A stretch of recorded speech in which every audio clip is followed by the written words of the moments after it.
programa Gente em Destaque da TV Câmara Jacareí vai conversar hoje com uma escritora aqui do Vale do Paraíba. E a gente está com só uma parte das publicações dela, é a Rita Elisa Seda. Muito obrigado pela sua presença aqui no nosso programa. Eu que agradeço o convite. Um abraço para todos de Jacareí, uma cidade que eu amo tanto.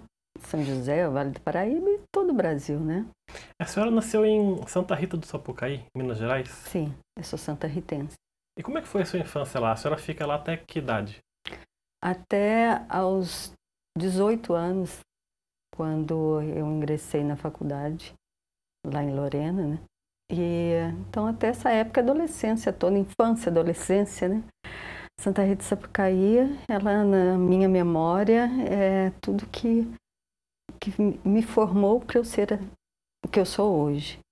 Eu amo aquela cidade. Que tipo de cidade que era na sua infância, que a senhora se recorda? Uma cidade muito pacata, uma cidade que não tinha tanto movimento, mas já era uma cidade que tinha um nível estudantil muito forte. O que me deu respaldo para eu ser uma escritora é que meu pai, além de ser professor de história, também em certa época foi o diretor da escola. E a minha mãe, minha professora também. Então, lá na escola, eu tinha os pais como professores, chegava em casa também professores. Né? Então, isso daí fez com que eu me tornasse uma assídua leitora e também que gostasse de escrever. Não que eles exigissem, mas eu me espelhei neles. Meu pai e minha mãe, há 50 anos, escrevem para jornais lá da cidade. Então, eu gosto de escrever por causa deles. E é uma família grande? A senhora tem irmãos? Eu tenho 4 irmãos. E quem também escreve é o meu irmão mais velho, o Kiko. Ele tem vários livros publicados pela Loyola. E os outros já não tem mais essa linha, eles não foram, certo? Não seguiram esse caminho aí. Eu com o Kiko. E a senhora falou que os seus pais, eles davam aula para a senhora, né, durante um certo tempo. E em casa, a mesma coisa. Por conta disso, a cobrança educacional era maior? Eu não me lembro de cobrança. Eu lembro assim, uma família italiana. Minha avó morava conosco, meu tio morava. E quase os outros tios ali perto, né, ou se não na cidade ou no entorno, na cidade do entorno. A casa não era tão grande, mas tinha que abrigar todos no fim de semana. E durante a semana tinha um quarto que era onde dormíamos eu, a minha avó, a minha irmã e mais uma prima. E o quarto era pequeno, sabe? Era uma cama do lado da outra, porque no outro quarto era uma biblioteca. Então essa biblioteca era o nosso mundo. E ali, sabe, ali é onde nós vivíamos. Era a nossa área de brinquedoteca, vamos dizer assim, porque nós inventávamos assim, tipo de atrações entre nós a respeito dos livros. E isso daí, não que eles impusessem isso, mas eu e meus irmãos gostávamos de viver naquela biblioteca. E do seu pai e da sua mãe, a senhora vendo hoje, que tipo de características que a senhora herdou, tanto de um como de outro, características de personalidade? Tá, personalidade. Até eu vindo para cá agora, minha mãe, né, vim conversando com a minha mãe. Eu vejo na minha mãe, né, aquela italiana, né, aquele italiano jeito de falar e o jeito também de se expressar, assim, de colocar até no papel mesmo, porque minha mãe gosta de escrever, todo sentimento, sabe, não vê limite. Se eu estou triste, eu estou escrevendo que estou triste, se eu estou alegre, se eu vi isso. É o que eu vi, é o que eu sinto. Eu me coloco. E assim, a minha mãe faz dessa forma. O meu pai já é mais um pouco polido. O meu pai tem aquele jeito mais assim, historiador. Não, você tem comprovação disso? Você consegue? Ontem eu falando para ele sobre a Água Funda, né? Eu falei, nossa, pai, estou relendo a Água Funda, não sei o quê. E fala muito de Delfim Moreira, lá na terra do Senhor, sei que. Ele falou assim, mas isso tem comprovação científica, né? Então, o meu pai já me levou para o lado de ser pesquisadora. Então, esse meu lado de gostar, de procurar um documento antigo, aí já veio mesmo do meu pai, então. E essa brinquedoteca que tinha lá, a biblioteca que era do lado do seu quarto, Que livros que na sua infância mais marcaram essa sua trajetória? Então, a gente já sabia, assim, os livros mais abaixo a gente poderia, né, pegar, qualquer um. Aí, a partir da terceira, sabe, aí a gente já não podia muito. Na última, a gente tinha que escalar, né? Escalar e aqueles mais picantes ficavam lá em cima, a gente não, sabe? E, então, até a gente chegar na última, né, nós lemos todos os livros. Então, nós tínhamos uma brincadeira, era assim.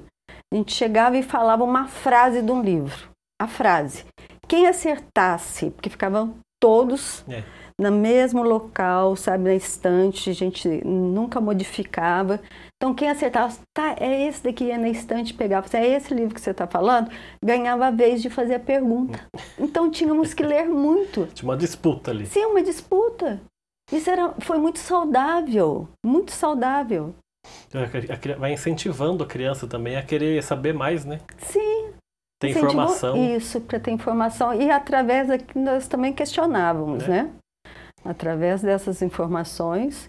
E uma época foi o período os anos 70, né? Então foi uma época assim, 65, 66. Até eu não trouxe, mas eu tenho meu primeiro livro, que quando eu nasci, minha mãe já comprou, sabe? Que é o Pinóquio, sabe? Todo rabiscado, assim, porque... Então, nós já questionávamos muito, a gente lia muito, mesmo aqueles livros que hoje, né, as pessoas falam, nossa, mas aí para a época, para você ter uma ideia, eu com uns 10 anos, eu declamava Cântico Negro do Zé Régio enquanto arrumava a casa. Nossa! E eu sei até hoje, sabe? Então, assim... Fala um pedacinho pra gente, um pedacinho vem só. por aqui, diziam alguns com olhos laços, cruzando os braços, diziam, vem por aqui, sabe? Eu, sabe, não tem como não declamar, porque os meus pais ensinaram isso. Se está fazendo um trabalho de casa, vai declamando, vai cantando, sabe? Então, nós fazíamos isso. Flor Bela Espanca, nossa, a gente sabia de cor. E esse foi o mundo que eu fui criada. E eu achava também que todo mundo tinha sido criado assim. E com 12 anos a senhora começa a escrever um diário, né? Sim, com 12 anos. E eu escrevo diário até hoje. Não tem, sabe, é algo assim, é impulsivo. É como se eu colocasse o dia passava limpo. E isso serve para a memória também. Sabe? Então passa limpo tudo que você fez, tudo aquilo que ficou mais marcante no dia. Que hoje um diário não é igual aquele diário de adolescente. Aquelas coisas, né, bem banais. E hoje não, são as coisas marcantes, bem profundas. E até mesmo um sentimento profundo, uma frase profunda. A senhora tem guardados ainda esses diários? Todos? Todos. Todos em caderno brochura. E ainda escrevo com lápis, com aquela borracha sai em cima, sabe, meio redondinha. Eu compro um tanto e apago quando precisa e arrumo. É costume, né? É costume. E por que mudar se deu certo? Por que mudar se isso remete a uma memória tão gostosa? A hora que eu apago, às vezes nem precisa apagar o cheiro da borracha de passar, sabe? Me vem memórias que é a sinestesia, sabe?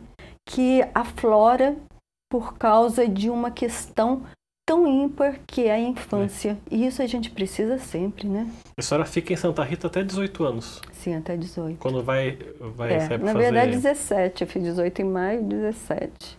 E deixar a cidade para trás, essa cidade pacata, como é que foi para a senhora nos primeiros meses fora? Sentiu muita falta ou não? Já se acostumou com outra? Sinto até hoje. É? Sinto falta de Santa Rita até hoje. Tanto que teve uma época que eu fui morar na cidade de Goiás. Morei 7 anos na cidade de Goiás. E a cidade de Goiás me remeteu muito a Santa Rita. As ruas de pedras,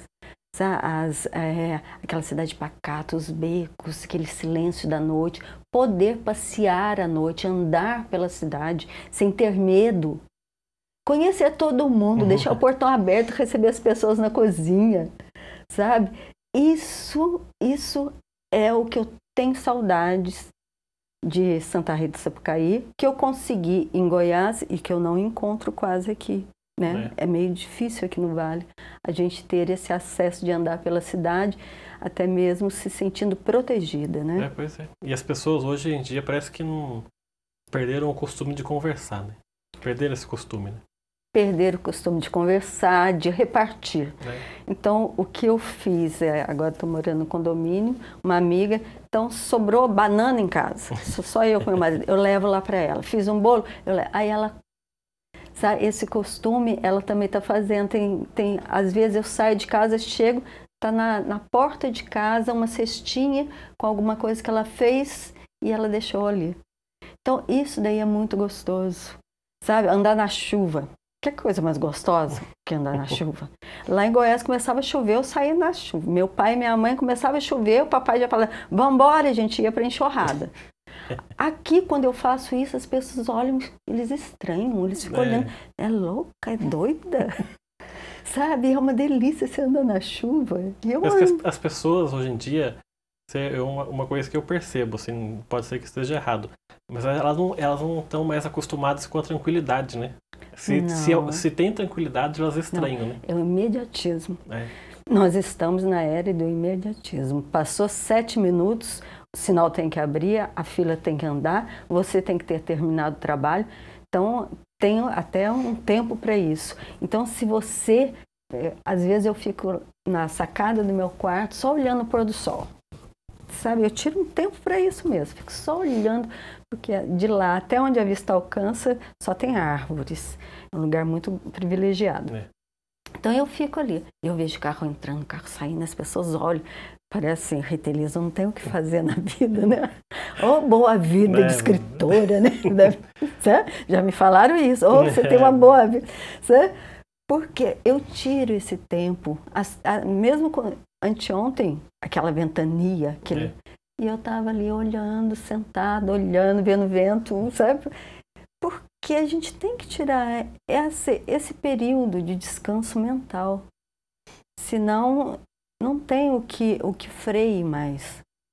Eu preciso disso. Para a gente fechar esse primeiro bloco, esse caminho de escritora que a senhora tomou na sua vida, é um caminho que começa a se desenhar a partir de que idade? Já com 18, 20 anos na adolescência, ou antes ainda, a senhora, com o diário? Quando é que a senhora percebe que...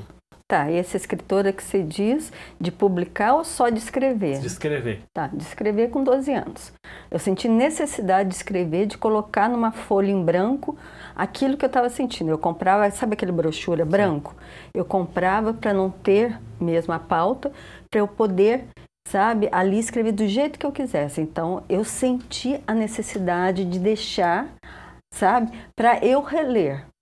Então, aí foi nessa idade de 12 anos. Ninguém. Mostrava de vez em quando, sim. Mostrava. Eu tinha amigas na escola que eu mostrava que eu estava escrevendo, sim. Mostrava porque, como meu pai, como eu disse, era diretor da minha mãe, então eles colocavam a família, eu, meus irmãos, para participar de todas as brincadeiras, de todas as festas, né? E eu tinha que declamar, eu tinha que cantar, eu era a Rita, que era da festa junina, tinha até uma música. Então eu escrevia e eu mostrava para as pessoas. Eu gostava muito disso, de partilhar. Eu já partilhava. Essa reciprocidade assim. Já foi sendo construída, né? Rodrigo, eu já fazia isso. Tá certo, a gente vai fazer então o nosso primeiro intervalo aqui. O programa Gente em Destaque volta daqui a pouco, até já.